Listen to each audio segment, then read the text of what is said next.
In the beginning of our business, we would have done anything to have an opportunity to land a $10,000 job, but in this video, I'm going to be breaking down why sometimes these big jobs aren't always what they're cracked up to be, and some of the signs you need to be on the lookout for if one of these big opportunities ever comes your way. But if you're starting a pressure washing business and you want to learn about the proper chemicals and how to mix them, how to clean every surface on a residential job site, property protection, job walkthroughs, and much, much more, check out the How to Wash course. It'll be the first link in the comment section and the description of this video. We're also giving away 2 MacBooks next month to 2 premium or platinum subscribers of QuoteIQ, so if you need help keeping up with customers, sending estimates, invoices, or collecting payments, check out QuoteIQ linked in the comment section and the description of this video. So this lead came through on a Facebook ad originally inquiring about some pressure washing work as well as some parking lot striping. The message came through from a gentleman that worked for this company, and he said that he had a big project that he couldn't disclose much information on. He asked me a series of questions about how much insurance we currently had, if we were a legitimate business, and if we had references that we could send him. Now, I talked to you guys a lot about googly eyes on the channel when these big commercial jobs come in. It's really hard to not get your hopes up, especially when it's as secretive as this was. I had no idea what to expect, especially when this guy tells me that he can't disclose any information, but he has a huge project. In my mind, I'm like, we're gonna make a couple $100,000 on this one. So I immediately called Kale, and we got together all the business information that we needed and sent it over to his secretary and waited to get the address so that way we could actually go out and do a quote on the property. We then followed up a few days later after not hearing from anybody to see if they were ready for us to come out and do a quote.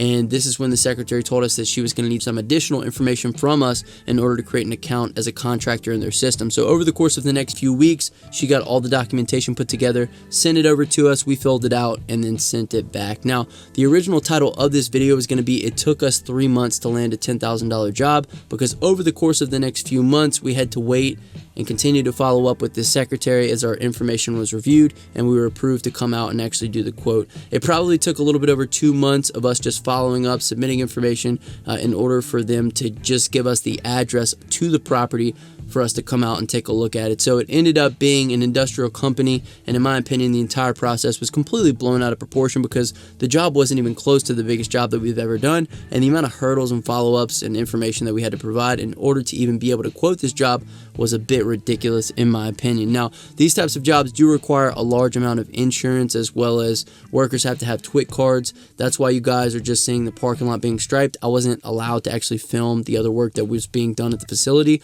because the things being produced and transported through the facility are very dangerous substances, so a high level of security does make sense from that perspective. But everything that we went through in order to even do a quote should have been assigned to us that maybe this wasn't a job that we necessarily wanted to take. Now, once we got the bid in for the job, it was accepted, and then a whole host of other hurdles presented themselves. The estimate had to be approved, and then we had to start the scheduling process. Now, the parking lot cleaning and striping that you guys are watching was definitely the easiest part of this whole interaction. However, getting the parking lot completely clean took 3 separate trips because of the lack of communication between upper management of the company and the workers. Every time we went, vehicles were not moved properly, so we were washing around company trucks each visit, and every time that we went to clean the parking lot, we had to go at night because the parking lot was so full during the daytime. And the fact that the facility wasn't necessarily close to any of us, on the days that we did schedule to go out and clean, we were going to stay there and get some stuff cleaned because it wouldn't have made much sense for us to travel all that way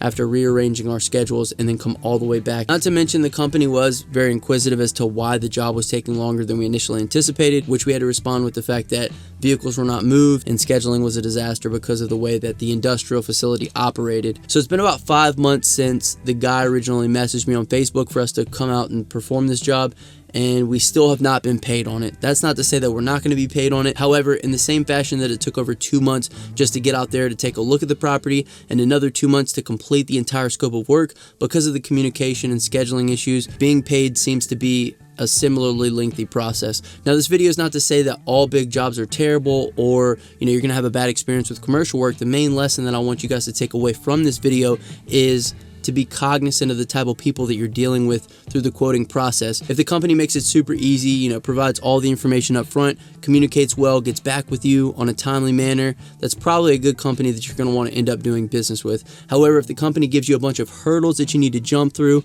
asks you to provide a ton of different information, makes you follow up with them quite frequently in order to get answers to questions that are pretty simple and pretty straightforward, this is probably a company that you don't want to be doing business with. It's easy to let the money get to you and say, we're just going to put up with this. However, I'll be honest with you guys, the amount of time and energy that we've had to put into this job, we probably could have made more money over the past 5 months had we not been going back and forth with this business. So just as you choose your friends carefully, also choose who you do business with carefully, because at the end of the day, choosing the wrong business is like choosing the wrong partner. It can be a drain on your time, money, and energy. So the word of the day on this video is going to be drain. If you made it this far in the video, comment down below drain and I'll hashtag you're a real one. My name is Justin. This is Forever Self-Employed, and until next time, hustle hard and get that money, baby. Peace.